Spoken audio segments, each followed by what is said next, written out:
I've been thinking about something. I've spent the last couple of weeks teaching a lot of solution-focused brief therapy online. I've done a lot of webinars. I've done some full-day trainings and a video series that I got going on with some really cool colleagues of mine. And I was thinking about, so why is training in solution-focused brief therapy so important? And one of the things that I think is, when you train to use a problem-focused approach, it's really important that you train to be familiar with the techniques. It's really important that you train to be familiar with the theory. But solution-focused is different. Because we rely so much on the client content, it's not really about the theory, and it's not really about the techniques. The solution-focused approach, it's about something else. And when you're it doesn't matter how much theory you know or how much technique you know. I'm going to tell you the one thing you have to know, and the only way to acquire this is with training, because it's the only way to build this muscle. How many of you are working on computers a lot here in this very unusual COVID-19 time we're living in, and you find yourself more tired after doing a lot of work online, whether it's trainings or sessions, right? The more we do that, we're just more tired. Why is that? Because we haven't built this muscle to sit in front of a screen all day. It's a very new activity. And a lot of times, we get stuck in solution-focused sessions, regardless how much we know the techniques or the theories, because it's a new muscle and we have to exercise it. And training helps you exercise that muscle. And I'm going to tell you the one thing you need, the one benefit of doing all this training, and that is faith. To do solution-focused brief therapy well, you have to have 3 levels of faith. Number 1, you have to have faith that you're going to be able to come up with a meaningful question based upon what your client is saying in the session. Number 2, you're going to have the faith that your client is going to be capable of answering your questions even if they're hard. Number 3, you're going to have the belief, you're going to have the faith that in answering the questions, the client is going to see a pathway forward that leads towards change. I don't care what problem or how old the client or how long the problem has existed. I don't care how well you know solution-focused therapy. I don't care what techniques you're using. You have to go into the session maintaining high levels of those 3 areas of faith. I can ask good questions that are meaningful.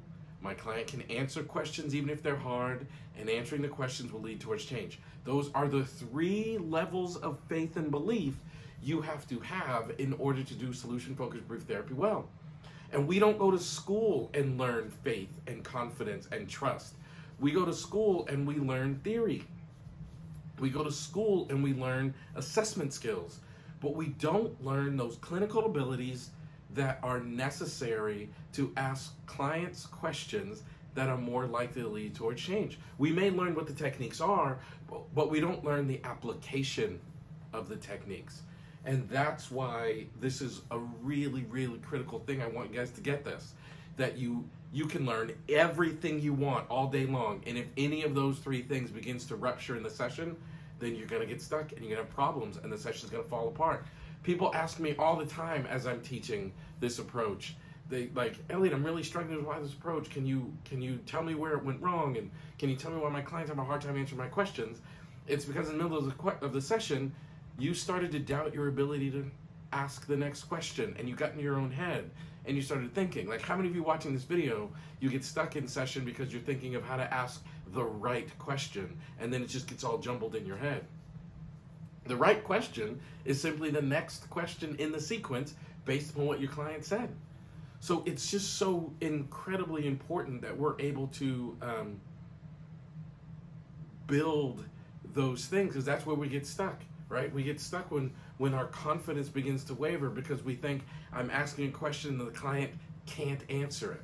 Or we start wondering, even if they answer these questions, how are they going to lead towards change? You've got to maintain those 3 levels of faith in order to be effective with this approach. So that's why training is so important, because we exercise that muscle and we build our ability to be faithful. We build our ability to be confident. We build our ability to trust our skill set and trust the client capabilities. So keep training. My biggest pet peeve is when people tell me I don't have to do any more training in solution-focused brief therapy because I already trained on it. This is a skill that you have to hone. You have to really work at it to keep that skill sharp, or else it starts to diminish, right? It's just how it is. That's just how it goes. So take the opportunities you can to acquire more training because it's meaningful. So anyway, thank you for watching this video. Please like, share, subscribe. Head over to my YouTube channel, hit the bell so you get notifications when I post new videos. I post videos all the time, and they're always geared to help you learn, master, and apply this approach in your work, man. I love you guys, and thank you for watching this video. Stay safe out there in this world, man. Keep yourself calm. Stay home so we can get rid of this virus and start living a life where we can be in contact. I miss people, man. I miss smiles. I miss seeing my friends, and I miss gatherings. So let's get back to normal, or back to the new normal, as quickly as we possibly can. So with that, I'll see you guys in the next video. Elbow bump.